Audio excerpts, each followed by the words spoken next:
جب تحریک ختم نبوت چلی 10,000 بندوں نے ختم نبوت کی خاطر شہادت دی.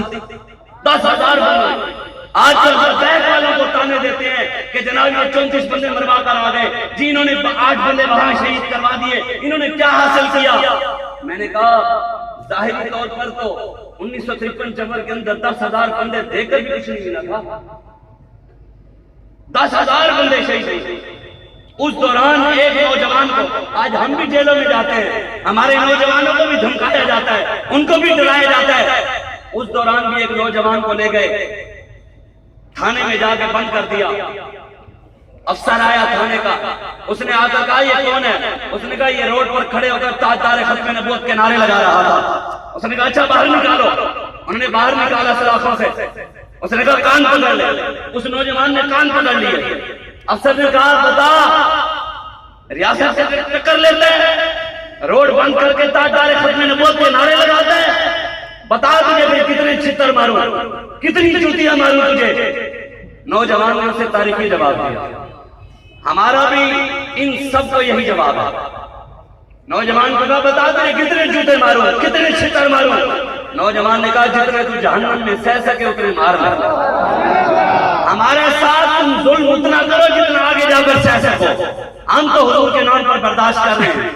ہمارا تو کام ہی یہی ہے. ہمیں تو دن رات بابا جی بتا ہی گئے ہیں. آج جو کہتے ہیں کہ لبیک والے کہاں ہیں، میں نے کہا لبیک والے ایک آدھ دن اگر لیٹ ہو جاتے ہیں ہم صرف دیکھ رہے ہوتے ہیں کہ حلالی صرف لبیک والے ہیں یا اور بھی کوئی ہے. لبیک یا رسول اللہ، لبیک لبیک لبیک یا رسول اللہ، لبیک لبیک لبیک یا رسول اللہ، لبیک لبیک لبیک یا رسول اللہ، لبیک لبیک لبیک یا رسول اللہ، لبیک لبیک لبیک یا رسول. بابا جی فرماتے تھے حلالیوں کی سمجھے نہیں ہوتی، حلالی اپنی ہاتھوں سے بچانے جاتے ہیں. یہیں کسی بچے کو کھڑے ہو کر آپ ایک بار اسٹیج پر کھڑے ہو کر کسی بھی بچے کو لائیں، 1 سے 2 بار ہم اس بچے کو پڑھائیں گے، وہ سپیکر کے اوپر خاتم النبیین کا لفظ پڑھ لیں. حلالی اپنی ہاتھوں سے بچانے جاتے ہیں کہ یہ حلالی ہے. اور ایک کو 5 مرتبہ صدر پاکستان نے کہا پڑھے خاتم النبیین خاتم النبیین. آج جو وہ دوسری جماعت ہے پٹدی آئی کہہ سکتے ہیں، پٹتی آئی ہر وقت پٹتے رہتے ہیں، ہر وقت پروپیگنڈے کا ہمیں ہمارے اوپر یہ جی لبیک والے اب اس کا جواب دیں، اب اس کا جواب دیں، اب اس کا جواب دیں. میں نے کہا کبھی ہم نے ڈاکٹر کو جا کر کہا ہے کہ ڈاکٹر صاحب آپ نے انجیکشن اس نبض میں نہیں لگانا، ادھر لگانا ہے، ادھر نہیں لگانا، ادھر لگانا ہے. اگر ہم جا کر کہہ بھی دیں تو ڈاکٹر کہے گا شاہ جی خیر ہے آپ ہمیں ڈاکٹری سکھائیں گے، 16-17 سال MBBS ہم نے کی ہے، اب آپ ہمیں ڈاکٹری نہ سکھائیں، ہمیں پتا ہے.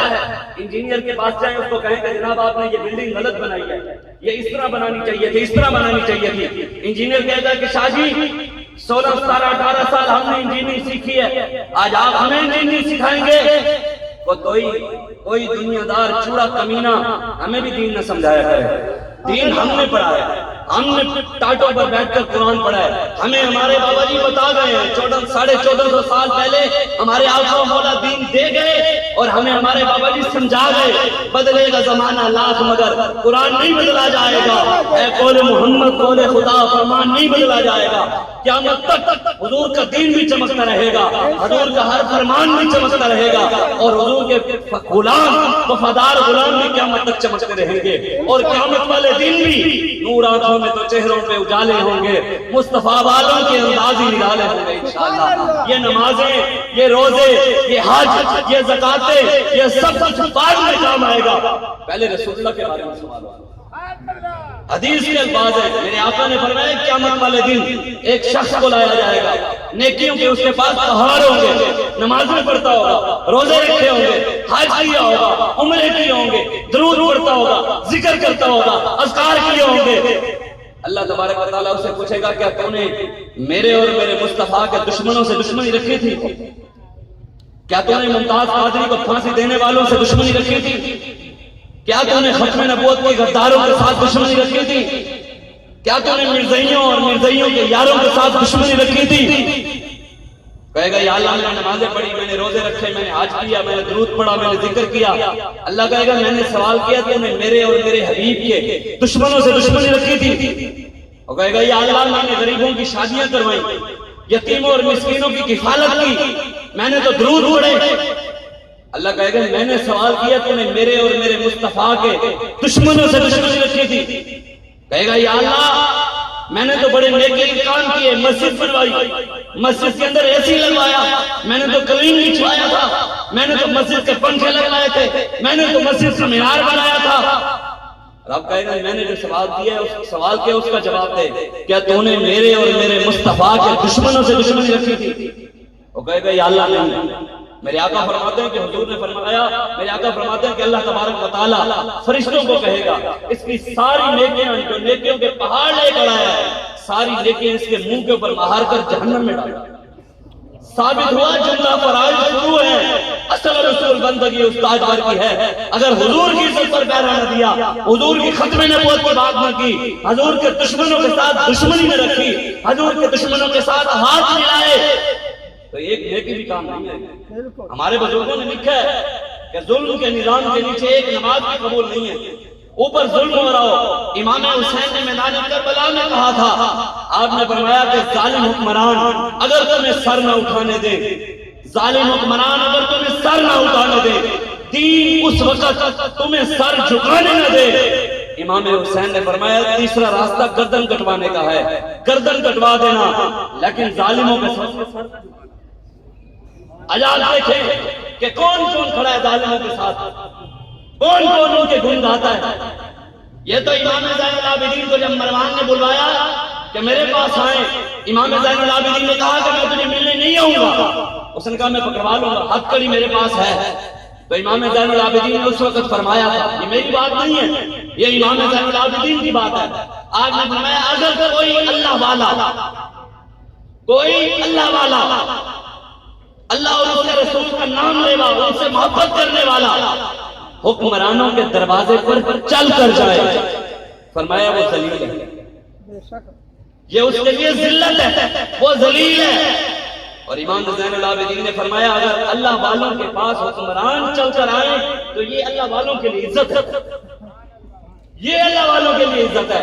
یہ نہیں کہ عمران خان کے دروازے پر جا کر کہو کہ تم عاشق رسول ہو، جس کو خاتم النبیین پڑھنا نہیں آیا۔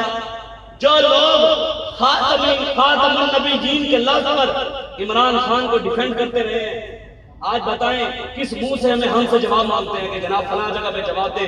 کبھی بتائیں عمران خان نے جو چبلے ماری ہیں، کبھی صحابہ کی گستاخی کی ہے، کبھی حضور کی گستاخی کی ہے، کبھی دین کی گستاخی کی ہے، اگلے دن 1,40,000 انبیاء کے بعد بتائیں کبھی ایک لفظ کے بارے میں جو اس نے ٹی وی پہ آ کر کہا ہے کہ مجھ سے غلطی ہو گئی ہے؟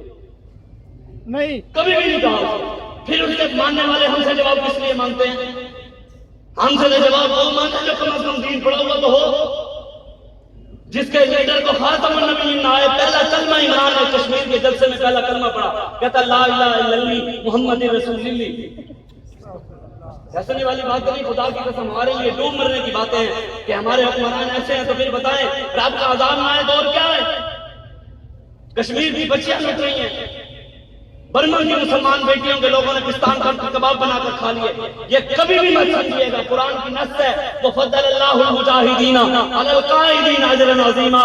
اللہ قرآن میں فرماتا ہے گھروں میں بیٹھنے والے اور میدان عمل میں نکلنے والے کبھی بھی برابر نہیں ہو سکتے، قرآن کی نص ہے اور حدیث رسول ہے۔ میرے آقا نے فرمایا حضور کے پاس ایک صحابی آئے، عرض کی یا رسول اللہ مجھے ایک عمل ایسا بتائیں کہ مجاہد کے برابر مجھے ثواب مل جائے۔ حضور نے فرمایا کہ ساری زندگی بغیر رکے نمازیں پڑھ سکتے ہو؟ بغیر رکے ساری زندگی نمازیں، مطلب ہر وقت نماز، سلام پھیرے پھر نماز، پھر نماز، پھر نماز، بغیر رکے۔ صحابی نے عرض کی یا رسول اللہ میرے اندر اتنی طاقت نہیں کہ میں بغیر رکے نمازیں پڑھوں۔ حضور نے فرمایا کیا بغیر افطار کیے ساری زندگی روزے رکھ سکتے ہو؟ روزے؟ عرض کی یا رسول اللہ اتنی بھی طاقت نہیں کہ روزے رکھوں بغیر افطار کیے۔ حضور نے فرمایا اگر اللہ تبارک و تعالیٰ آپ کو اتنی طاقت دے دینا بغیر رکے نمازیں پڑھو، بغیر افطار کیے ساری زندگی روزے رکھو، مجاہد کے برابر کبھی ثواب نہیں مل سکتا، کبھی برابری نہیں ہوگی۔